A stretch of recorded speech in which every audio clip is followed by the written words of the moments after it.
Ashama akkam jirtu daawwattoota keenya kan daawwachaa jirtan oduu qubeetti oduu kan isinitti hambee kan itaakkalaati. Mootummaa federaalaa fi waraana bilisummaa Oromoo gidduutti kutaalee Oromiyaa adda addaa keessatti waraanni hammaachaa dhufuutu dhaga'ame. Dabalata oduu kanaaf Sabiila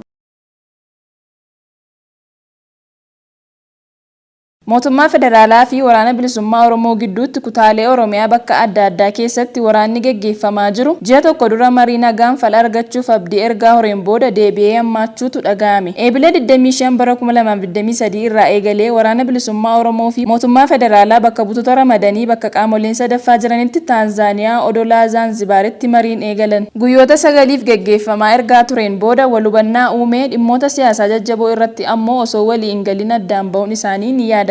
Tibba mariin kun gaggeeffamu abdiin araarri bu'uu mala jedhu guddaa ture. Mariin araaraa qalbii uummataa rarraasee milkii malee goolabame. Mariin nagaa jalqaba bu'aa namoonni hedduun eegan osoo hin fidin goolabamuu booda keessumaa torbanoota muraasa darban godinaalee akka Horroo Guduruu, Wallaggaa, Wallagga Lixaa, Shawaa Lixaa, Shawaa Kaabaa fi Gujiifaa keessatti humnoota lamaan gidduu waraanni hammaachuun dhaga'amaa jira. Caamsaa 17 bara 2023 ibsa kan baase waraanni bilisummaa Oromoo wayita marii nagaa walitti bu'iinsa laaffisaa deemuuf waliigalamus Caamsaa 3 bara 2023 irraa eegalee mootummaan aleellaa haaraan irratti bane jechuun bakka humnoonni isaanii sosocho'anitti waraanni cimuu ibsee ture. Mootummaan gama isaan waraana ergaa marii Zaanzibaarii hammaachaa jira jedhamu kana ilaalchisee ifatti waan jedhe hin qabu. Waraanicha humnoota mootummaatu eegale jedhee himannaa waraanni bilisummaa Oromoo dhiyeesseefis deebii ifatti kenne hin jiru. Qaamoleen lammeen marii marsaa jalqabaa xumuruu hordofee ibsa mataa mataan baasaniin yaada wal fakkaatu calaqqisiisaa turan. Marii marsaa lammaffaa kana irratti waliigaltee gurguddaan gahamuu baatus waraana adeemaa jiru haala waara ta'een goolabamuuf marii marsaa itti aanu gaggeeffamuu qaba jedhanii akka amanan sanaafis qophii ta'uu ibsanii turan. Ibsi kun erga kennamee ji'a ta'uuf adeemaa kan jiru yommuu ta'u mariin marsaa jalqabaa yoomiif eessatti akka gaggeeffamu ammallee ifatti hin dubbatamne.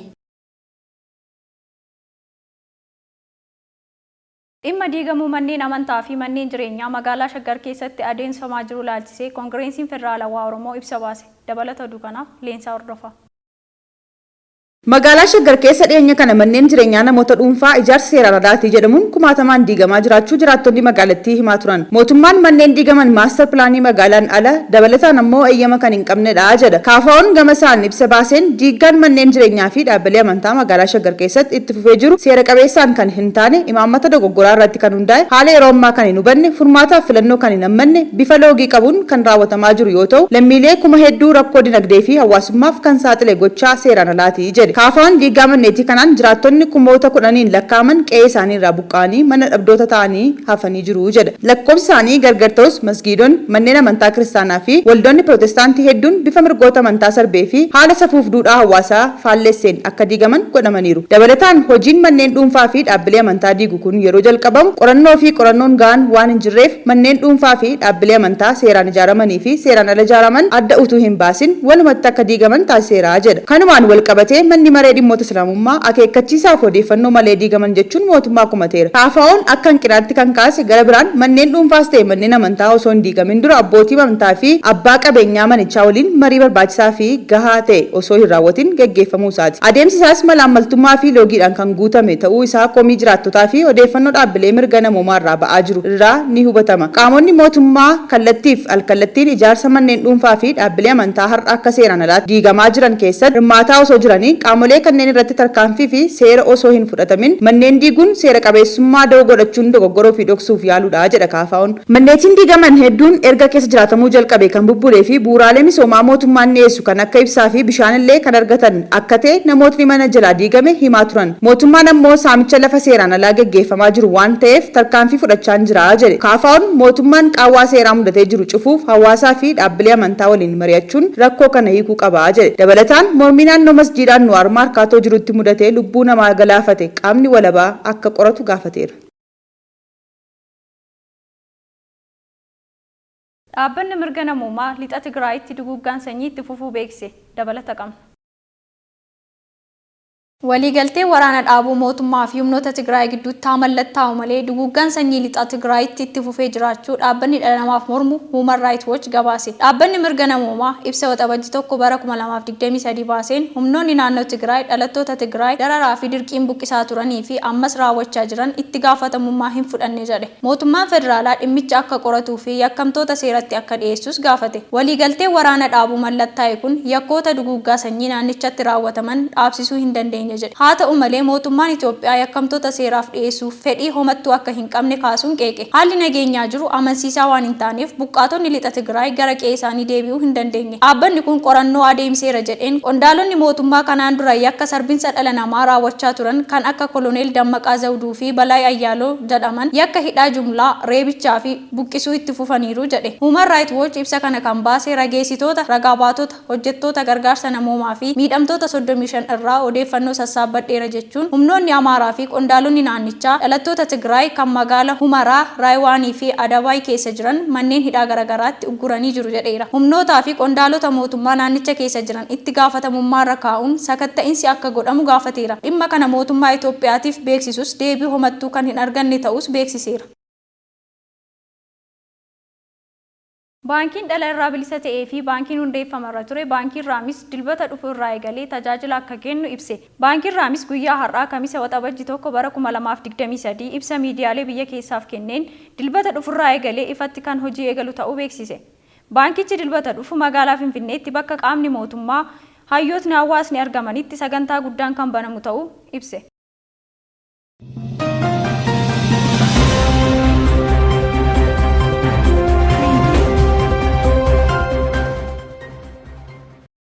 Kan daawwachaa jirtan oduu qubeetii hamma oduu biyya alaa argannetti seena.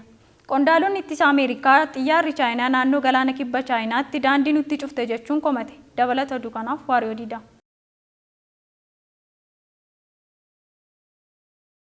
Qondaalli ittisa Ameerikaa fi xiyyaarri Chaayinaa naannoo galaana kibba Chaayinaa daandii qilleensa nutti cufti jechuun komate. Qondaalli ittisa Ameerikaa torban kana xiyyaara waraan Chaayinaa fi xiyyaara waraan Ameerikaa jidduutti naannoo qilleensa idil addunyaa galaan Chaayinaa kibbarratti walitti dhufeenya wal arguun isaanii hordofuun xiyyaaronni waraan Chaayinaa kan Ameerikaa irratti daandii qilleensaa cufuu Ameerikaan dubbate. Kun immoo biyyoota kan lamaan jidduutti rakkoo uumuu danda'a jedhan qondaaltonni ittisa Ameerikaa lama maqaan isaanii akka hin dhaamne dubbatan dhimmichi furmaata akka qabus ibsanii jiran. Dhimma kana irratti dubbii himaan Indoo Paasifik akka jedhanitti komiin kun osoo hin babal'anne biyyooti tun lamaan wal arguun komicha furuu qabdi jechuun yaada isaanii ibsan. Kana malee jeequmsi biyyoota kan lamaanii kun kan uumame qilleensa irra qofa osoo hin ta'in naannoowwan bishaanii yookaan galaana gubbaatti illee uumamee jira. Dubbii himaan kun akka jedhetti xiyyaarri Ameerikaa yeroo addaan citu rakkoo akka idil addunyaatti biyyoota kan lamaan jidduutti uumame waan jiruuf dhimmi kun itti yaadamuu qaba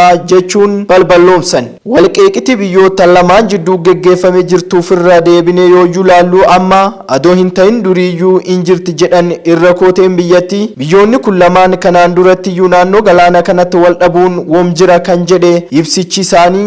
Chaayinaan Ameerikaa daandii qilleensa natti cufti jechuun komattu, Ameerikaanis Chaayinaan daandii qilleensa natti cufti jechuun isaan lamaanuu wal komatan. Ameerikaan jettetti kanaan duratti waan diqqaa xiyyaarri Chaayinaa guyyaa caamsa 29 dhufuun xiyyaarota kanneen irratti dhiibbaa guddaa geessisee jira jette. Garuu dhimma kana irratti bakka bu'ootii Indoo Paasifik xiyyeeffannoon irratti hin hojjenne jechuun itti gaafatamummaa fudhatanii jiran. Irra kooteen biyyoota addunyaa Ameerikaan ani balleessa hin qabu, Chaayinaan balleessa ofii sirreeffachuu qabdi jechuu yaaduu fi obsitu. Walumaa galatti biyyooti tuni lamaaniyyuu rakkoon tun akka furmaata argatuuf irratti ni hojjannaa jechuun waadaa seenanii jiran. Jarman wiirtuuwwan dippiloomaasii Raashiyaa 4 biyya ishee keessa jiran cufte. Dabalata qabna. Raashiyaan baatii waxabajjii irraa eegalee lammiilee Jarmanii biyya ishee keessa kan jiran biyyaa baasuuf murteessuun ishee kan yaadatamu yommuu ta'u, kanaan wal qabatee Jarman wiirtuuwwan dippiloomaasii Raashiyaa 4 biyya ishee keessa jiran cufteetti. Waraanni Awurooppaa kan eegale erga Raashiyaan loltoota ishee yeroo muraasaaf jettee gara Yukireenitti ergiteen booda. Waraanni kun sababa qorraatiin qabbanaa'aa ture amma daran jabaachaa jira. Raashiyaa waraana kana dhaabuu fi loltoota ishee Yukireen keessaa baasuuf jecha qindoomina Ameerikaa fi gamtaa Awurooppaatiin Raashiyaa irratti qoqqobbii 6,000 ol kaa'ameera. Qoqqobbii kaa'ame keessaa Mooskoon dippiloomaasii addunyaa keessaa baasuun murtoo isa olaanaa ta'u dippiloomaatonni Raashiyaa biyyoota hedduu keessaa akka gaggeeffaman taasifameera. Diinagdee Awurooppaa guddittii kan taate Jarman wiirtuuwwan dippiloomaasii Raashiyaa biyya ishee keessa jiran cufuuf murteessuun ishee ibsame. Akka Doojeevleen jedhutti qoonsila Raashiyaa 5 Jarman keessa jiran keessaa 4 cufamanii jiru. Waajjira qoonsila Raashiyaa mootummaan Jarmanii akka cufamu murteesse keessaa kanneen Muniik, Hamburg, Leipzig fi Frankfurt keessatti argamanidha. Berliin murtee kana kan irra geesse Raashiyaan lammiilee Jarmanii biyya ishee keessa jiran baatii waxabajjirraa eegalee biyya ari'uuf qophaa'uu ishee hordofeeti. Raashiyaan lammiilee Jarman damee hojii adda addaatiin ari'uu bira darbee lakkoofsa dippiloomaatotaa fi hojjettoota Berliin, Mooskoo fi magaalota biroo keessatti argaman hir'isuuf murteessiteetti. Raashiyaan gama biraatiin murtee Jarman qeequun dhimmi kun michummaa biyyoota lamaanii akkamiin ibsite.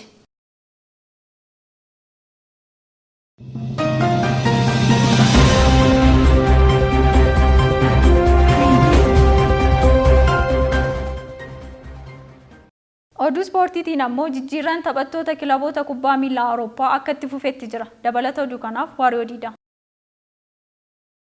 Jijjiirraan taphattoota kilaboota kubbaa miilaa Awurooppaa akkuma itti fufee jira. Wal jijjiirraan taphattoota kilaboota kubbaa miilaa Awurooppaa torban kana haalaan taasifamaa jira. Leenjisaan Arsenaal Miikaayil Arteetaan jijjiirra ganna kanaatiif hoggantoota kilabichaa irra birrii miiliyoona 200 fudhatee gabayaatti bahe. Haaluma kanaan Bayern Muunikii fi Manchester United taphataa sarara fuulduraa Juventus Dusan Vlahovic mallatteessuuf morkii jabaa keessa jira jedhan. Kilabni Arsenaal immoo taphataa lammii Kirooshiyaa Sarjii Milinkovic Savic mallatteessuu barbaada. Ta'us garuu Juventus, Miilanii fi Newcastle irraa morkii cimaatti eegata. Haaluma kanaan hordofuun Liverpool taphataa sarara gidduu Faransaay kan ganni 22 Crépin Thuram mallatteessuuf haasa isaa eegalee jira. Haaluma kanaan Juventus Dusan Vlahovic kan gadhiistu yoo ta'u, Sadio Mane Bayern Munich irra fudhachuuf karoorfattee jirti. Newcastle United kontiraataa Bruno Guimaraes dheeressuuf karoorfattee jira. Taphataan lammii Biraazil kun xiyyeeffannoo Liverpooliif Baarseloonaa keessa jiraachuun isaa gabaafame. Cheelsiin kontiraataa Nigolo kan ta'e dheeressuuf mariin geggeeffamaa ture qabbanaa'ee jira. Batichi kilaboota Saawuz Arabiyaa dabalatee kilaboota hedduun gaafatame. Kilabni Saawuz Arabiyaa Al Ahly Karim Benzemaaf miinda waggaa miliyoona 100 dhiyeessee deebii isaa eegachaa jira jedhan. Liverpool taphata sarara fuuldura Leeds United Tyler Adams mallatteessuuf fedhiin inni agarsiise akka malee guddaa. Baarseloonaan jijjiiranii ol Meesii kan hin milkoofne yoo ta'e Bernardo Silva Manchester City irra fudhachuuf karoorfattee jirti jedhame. Paris Saint-Germain dursa taphattoota Arsenal Marcelo Arteta jalaa qoluuf qophaa'eera. Liverpool taphataa sarara gidduu Borussia Mönchengladbach mucaa ganna 22 Manu Kone mallatteessuuf bakka bu'oota taphatichaa waliin haasaa jalqabeera. Jijjiirraan Alex McAllister gara Liverpool taasisu xumuruun abbaan isa gara Merseyside ni imalaa jedhan. Haaluma kanaan gareen kubbaa miilaa Manchester United taphataa sarara giddugaleessa Chelsea Mason Mount fudhachuuf dhimma dhuunfaatiin taphatichi waliin waliigaltee yooyyuu ga'u garuu hagarraa wanni gareen kubbaa miilaa Chelsea waliin jedhame haasaan tokkoyyuu hin jiru jedhame. Kilabni jajjabaa waggaa kana Newcastle United Bruno gara Messi fi kontiraataa haaraa dheeressuuf yooyyuu gaafattuyyuu Liverpool fi Barcelonaan taphata kan fudhachuuf fedhiin isaan dhiyeessanii jiran baay'ee guddaadha. Newcastle immoo mucaa kana nu bira hin deemin jechuun gaafachaa jiraatullee taphatichi immoo deemuuf karoora isaa qabaachuu isaa ibsate. Gareen kubbaa miilaa Liverpool taphata Newcastle United kana dhabne Alex McAllister hin dhabnu jechuudhaan taphatichi irratti itti muddaa jira jedhan. Haaluma kanaan irra kooteen liigii Faransaay Paris Saint-Germain Marco Asensio fudhachuuf akka bu'aa isaa George Mendes waliin dubbachuu yooyyuu jiru Aston Villaanis mucaa kan fudhachuuf gaafii dhiyeessaa haga har'aatti namni deebii kenneef hin jiru jedhame. Itti deebi'uun gareen kubbaa miilaa Liverpool gaafii Leipzig Fabinho Cavallo fudhachuuf dhiyeesse lakki nu isin barbaannu nama dhibi fudhachuu jirra jechuun gaafisaa kuffise. Newcastle United ammallee beesee guddaa baaftee harkaan deemuun Scott McTominay mucaa Manchester United kan irra fudhachuu barbaad jirti jedhame. Newcastle taphata kana fodda jijjiirra hammajjiillee fudhachuuf yaala kan ture ta'us Manchester United gammaatti irra cichee dhowwachuu jira jedhame. Haaluma kanaan gareen kubbaa miilaa Manchester United kontiraataa Diego Dalot haga bara 2028 dheeressuu isaanii yaayyuu balballoomsan. Haaluma kanaan irra kooteen Premier League England Manchester Cityin Chelsea irraa Matheus Kovacic fudhachuuf dubbiin walii dhossa baddi jechuun haasa'uu fi jalqaban. Mariin kunis haaluma isaanii geggeeffamaa jira jedhan. Arsenaal taphata sarara gidduu umurii 22 Emil Smith Rowe gurguruuf akka fedhii hin qabne garee isaan gaafataniif deebii kennanii jiru. Haaluma kanaan Tottenham fi Newcastle taphattoota Leicester City James Maddison fi Harvey Barnes fudhachuuf morkii guddaa gubbaa jira jedhame. Akkasumas Manchester City fi Arsenal taphata sarara fuuldura Leeds Walford ganantoo fudhachuuf yaayyuu itti mudduu jalqaban. Jilaan deemuun Arsenal taphata ittisa harka mirgaa Real Valladolid Ivan Prasnede fudhachuuf gatii hin ibsamne dhiyeessuun balballoonfame. Ammallee Aston Villa taphata sarara fuuldura Real Madrid Marco Asensio fudhachuuf fedhii agarsiisaniiru. Taphataan kun gannaa kana bilisaan akka gadhiisu eegamaa jira yoo ta'u PSG, Arsenal fi AS Milan taphata kana nulleen hin barbaanne jechuun yaada isaanii dhiyeessanii jiru. Haaluma kanaan kilabii Juventus Chelsea irraa Christian Pulisic fudhachuuf yaaliin taasisu guddaadha. Manchester United golii Hega Porto umurii 23 Diego Costa fudhachuuf fedhii qabu dabalaan waliigaltee David dhiyeessuuf kontiraatii isaanii mallatteessee jira jedhan. Haaluma kanaan leenjisaan garee kubbaa miilaa Jose Mourinho tapha xumura galgala hedaa irratti Roma mo'amuu isaa kan beekamu yoo ta'u leenjisaan lammii Portugal fi Roma Jose Mourinho tapha xumura galgala booda kilabicha keessa itti fufuu akka barbaadu dubbate. Haa ta'u malee gara fuulduraatti fedhiin isaa guutamuuf akka qabus ibsee jira. As turuu barbaada garuu waan danda'u hunda akka kennuuf yookaan wantoota baay'ee sirreeffachuu nan barbaachisa jedheera Mourinhoon ibsa kenne kan irratti. Mourinho waa'ee egeree isa gaafateen wiixata boqonnaa deemaa lamni bira waliin haasa'uuf yoo dursee akka beeksisu hooggantoota kootan himaa jedhee ibsa kan irratti kennee jira. Kana malee ji'a muddee keessa gareen biyyaalessa Portugal hojii leenjisummaaf yeroo naaf bilbilu kilabicha beeksisee ture. Haga hammaatti garuu kilaboonni biroo naaf hin bilbil jechuun Mourinhoon balballoomsan. Haaluma kanaan leenjisaan garee kubbaa miilaa Tottenham Lewis Enrique kilabii Siriyaa Itaalii Napoli leenjisuuf gaafatamaa akka jirullee dubbatame. Kana malees leenjisaan Brighton Roberto De Zerbiin Brighton gadhiisuu fi waliigaltee fi gareen biraa gaafachaa akka jirus gabaafamee jira.